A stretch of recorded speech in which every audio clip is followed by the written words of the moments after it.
I've organised this location with this artificially dirty car, although believe me, the dirt is real enough.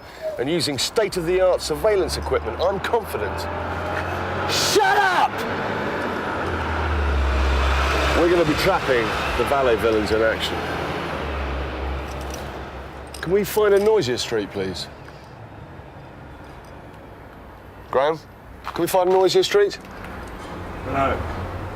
Oh, I'm sure we can. I'll go and look. Yeah, tar. Fucking idiot. And these are the shocking images we caught in our honey trap. The leader, clearly wearing an earring. The gang, 3 strong, lead the car away. The drive lies degolfed for a few moments. If you listen carefully, you can hear the echoey mischief of a snub-nosed buffer just out of shot. The car is returned. The leader clearly wearing an earring. The results devastating. The panel work spotless. Armed with this footage, I've decided to take it to Arthur Knopfler, who's a veteran town councillor, survivor of 2 world wars and instigator of numerous funfair piss-ups. Arthur's a man of action, and action's precisely what we need right now. Disgraceful. Terrible. That's awful. Having seen the evidence, councillor, can you tell me exactly what your reaction is? I'm appalled. And presumably you'll be taking this to a higher authority? I will. And finally, is it true that you once skinned a mole? It's not perfectly true, because I got him half-skinned and he ran away. Councillor, thank you.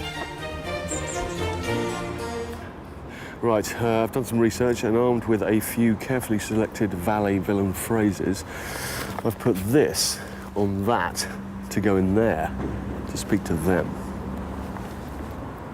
Well, go on.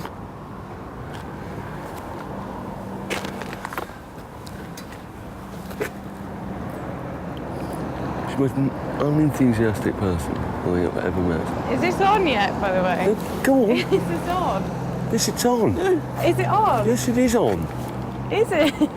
Yes, it is. You've not turned it on. Have you turned it on? No. Good luck, son. Idiot. Come on. Okay, stay behind the fluid, behind the pink and blue fluid.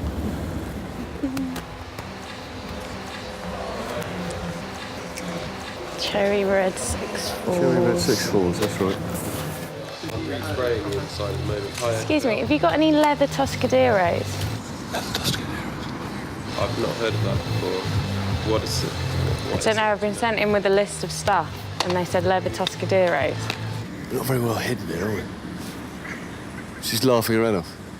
Have you got any? Because I haven't heard that. Can I just ask you this? About laughing. About laughing. Have you got any cherry red 6-4s for my ghetto sled gas face? She got it out. Well done, girl. Right, because I'm going down Farmers...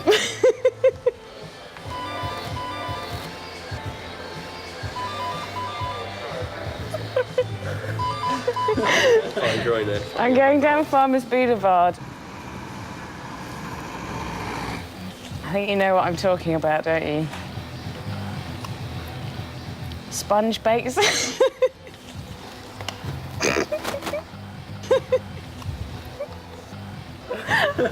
Thank you very much. Not got any.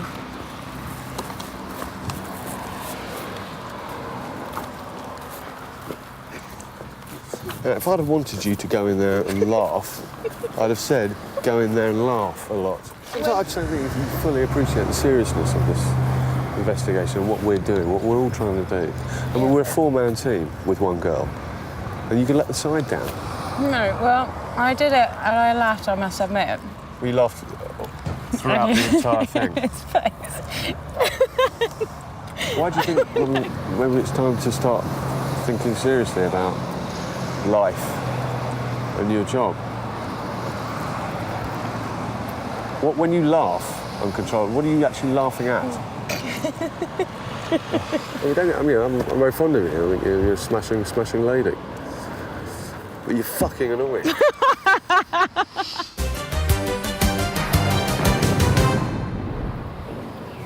Can you just... Unbelievable, isn't it? Trying to make a fucking documentary. Thank you. Right, very exciting news. We've managed to secure an interview with an ex-ballet villain. He's a pretty twitchy guy, a bit nervous, understandably. He's also insisted on wearing a Steven Spielberg mask, which is cool, because we've managed to get hold of a Jeff Goldblum wig to put him at ease. Let's see what we can get out of him. Let's go.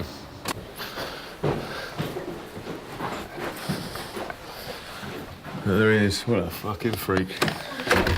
You all right, mate? Can we just try and be a little bit sort of interesting? Just for the purposes of what we're doing here. We all ready to go? OK. Childhood. Your childhood. Tell us about it. Well, like, you know, I remember begging my dad to, like, to let me clean his car, you know, not for money or nothing, just for the love of it, you know. And I wanted to do that for my old man, but he didn't want it, you know.